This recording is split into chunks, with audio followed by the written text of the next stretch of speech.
Welcome to Searchmetrics Academy. Learning a new platform can be intimidating, and the search industry is very fast-paced and complex. So our goal within the Academy here is going to be to break down both the Searchmetrics platform and also the search industry to make sure that you're driving success and getting the most out of the platform.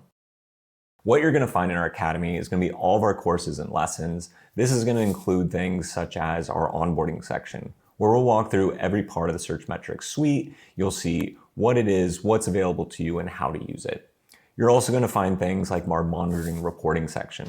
This will be all about understanding how your website's responding to changes, how you're performing, what market share you have in search, and what your competitors have. This is going to give you the tools to communicate within your organization and give that transparency of what's going on within SEO. Then you also find areas to drive performance, such as the optimization section to identify website opportunities. Also things in our identifying opportunities area, which is going to be understanding where competitors are and you aren't, or what's the size of the search landscape. So these are going to be all ways to further drive success within SEO. Thanks for joining us and look forward to seeing the lessons.